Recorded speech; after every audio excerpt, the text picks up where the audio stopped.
Ça, c'est le siège d'Apple. Ça leur a coûté 5 milliards. La Burj Khalifa, la plus haute tour du monde à Dubaï, elle a coûté 2 milliards. Donc ça va. Mais justement, les analystes disent c'est parce que ça va que peut-être qu'Apple risque de faire des conneries maintenant. Parce qu'Apple, ils sont passés à 2 doigts de la faillite. Savoir qu'en 96, quand on demandait au patron de Dell, alors, Steve Jobs revenait aux affaires, il avait été réembauché chez Apple, et on demande au patron de Dell que devrait faire Steve Jobs. Et le patron de Dell, monsieur Dell, il dit il devrait liquider la boîte et distribuer l'argent aux actionnaires. C'est fini. Dépôt de bilan Apple. Aujourd'hui, c'est la boîte qui vaut le plus cher en bourse au monde et ils ont 250 milliards en liquide. Et c'est donc, selon la logique que vous aurez comprise, très certainement à cause de ça, que maintenant, ils pourraient être les plus menacés. En tout cas, il semblerait qu'ils en soient conscients. Apple a identifié 5 marchés d'avenir pour eux. Parce qu'il leur faut des marchés qui pèsent 1000 milliards. Et des marchés qui pèsent 1000 milliards, il n'y en a pas des masses. Un de ces marchés, c'est la construction. C'est pour ça qu'ils ont fait ce campus à 5 milliards.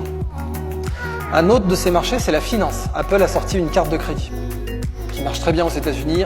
En Europe, elle n'est pas légale à cause des législations sur le cashback, etc. Mais elle va arriver tôt ou tard. Donc, construction, finance. Vous avez d'autres idées pour les 3 restants? Vous pensez qu'Apple devrait... Pardon? La mobilité. Voilà. On va dire la mobilité en général, mais tout à fait. Ça peut aller jusqu'au drone passager dans 15 ans, on ne sait pas. Mais effectivement, Apple a embauché des ingénieurs automobiles et Elon Musk les a souvent attaqués pour ça en disant écoutez, quand on demandait à Elon Musk est-ce que vous pensez qu'Apple va essayer de faire des voitures, il a dit vous ne pouvez pas embaucher 2000 ingénieurs dans la Silicon Valley sans que ça se sache. Et c'est ce qu'Apple a fait. Donc oui, la mobilité, clairement. Ensuite, quoi d'autre? Donc on a dit finance, construction, mobilité. La santé, ouais, totalement. Totalement, parce que vous avez toutes les données avec l'Apple Watch. Et donc vous savez si quelqu'un a tel ou tel risque, ces fameuses préconditions, etc. Donc, et ça va avec la finance. Parce que vous avez les assurances vie. Vous avez puis les assurances médicales et les assurances vie.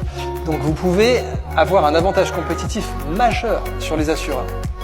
Et le 5e, vous avez une idée? Alors l'aérospatiale, c'est pas du tout idiot.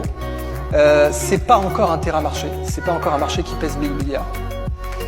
Mais Apple s'y intéresse. Mais un marché qui pèse 1000 milliards, qu'Apple a considéré comme stratégique, c'est l'éducation.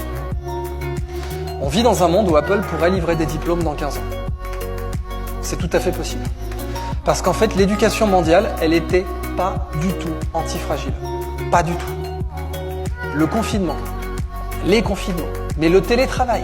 Il y a des pays qui n'ont pas confiné, il y en a eu plein, mais ils ont quand même fait du télétravail.